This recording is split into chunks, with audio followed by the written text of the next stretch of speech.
బలవంతంగా పెట్టినంత మీరు చెప్పినట్టు పెట్టలేదు, మేము కూడా పెట్టలేదు. ఎవరు పెట్టలేదు. పత్రాలు తీసుకొని కూడా మళ్ళీ బలవంతంగా అట్టగట్ట పెట్టారు.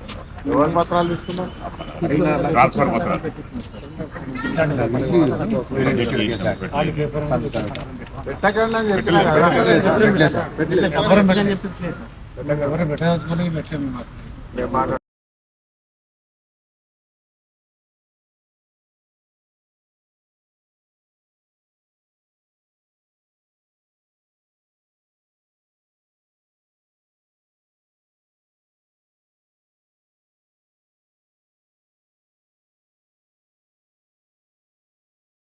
తెలంగాణ డీజీపీ గారికి నా నమస్కారాలు తెలియజేస్తా ఉన్నాను.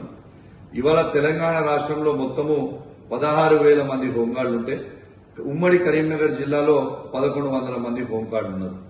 ఇలా రాత్రి పగలు కష్టపడే హోంగార్డులని ఇవాళ చిన్న ఉద్యోగస్తులు వాళ్ళ చిన్న జీవితాలని ఇవాళ కరీంనగర్ సిపి గారు సర్వం ఇబ్బంది పెట్టే ప్రయత్నం చేస్తా ఉన్నారు. నేను సూటిగా డీజీపీ గారిని ఒక్కటే అడుగుతా ఉన్నాను.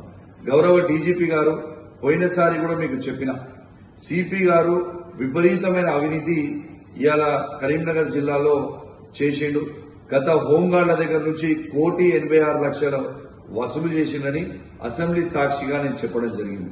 నేను ఒక్కటే అడుగుతున్న డీజీపీ గారిని, ఇవాళ హుజురాబాద్ లో పనిచేసే హోంగార్డ్ని తీసుకుపోయి వేములవాడలో వేయడమైంది, వేములవాడలో ఉన్న హోంగార్డ్ని తీసుకుపోయి మంతిలో వేయడమైంది, మంతిలో పనిచేసే హోంగార్డ్ని తీసుకొచ్చి సిరిసిల్లాలో వేయడమేంటి? ఇది న్యాయమేనా అని నేను అడుగుతా ఉన్నాను. ఇలా ఒక హోంగార్డ్ జీతం ఎంత ఉంటుంది? ఇలా 30,000 రూపాయలు మాత్రమే ఉంటుంది.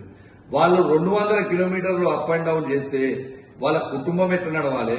వాళ్ళ పరిస్థితి ఏంది అని నేను అడుగుతా ఉన్నాను. ఇలా మల్టీ జోన్ ట్రాన్స్ఫర్స్ ఎవరు చేయాలి?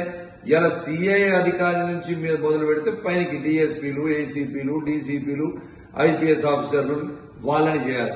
చిన్న హోంగార్డుల మీద మీ ప్రతాపం ఎందుకు చూపిస్తా ఉన్నారని మేము అడుగుతా ఉన్నాం. గౌరవ డీజీపీ గారు, మీకు అసెంబ్లీ సాక్షిగా ఆనాడు చెప్పడం జరిగింది, వెంటనే ఇట్లాంటి దాన్ని రద్దు చేయాలి, ఇలా చిన్న హోంగార్డులను ఇబ్బంది పెట్టకూడదు అని నేను అడుగుతా ఉన్నాను. ఇంకా గౌరవ సిపి గారు ఇలా హోంగార్డులను ఏ విధంగా బ్లాక్మెయిల్ చేస్తా ఉన్నారంటే, మీరు ఎవరన్నా ప్రతిపక్ష నాయకులని మీరు కలిస్తే వారికి కలిసిన వారిని వారి నంబరు ఐడి నోట్ చేసుకొని నాకు ఇవ్వండి, వాళ్ళ సంగతి ఏందో మేము చెప్తామని బెదిరిస్తా ఉన్నారు. ఇట్లాంటి హరాచకం చేయడం మంచి పద్ధతి కాదు.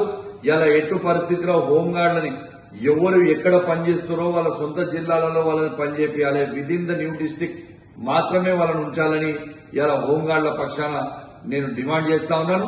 ఆ చిన్న ఉద్యోగస్తులని దయచేసి ఇబ్బంది పెట్టొద్దని నేను విజ్ఞప్తి చేస్తా ఉన్నాను. గౌరవ డీజీపీ గారు ఇది ప్రత్యేకంగా నోట్ చేసుకోవాలని విజ్ఞప్తి చేస్తూ, మరియు ఆ హోంగార్డుల కోసం మీరు వాళ్ళు ఆదుకోవాలని ప్రత్యేకంగా తెలియజేస్తూ సెలవు తీసుకుంటా ఉన్నాను. జై తెలంగాణ, జై కేసీఆర్.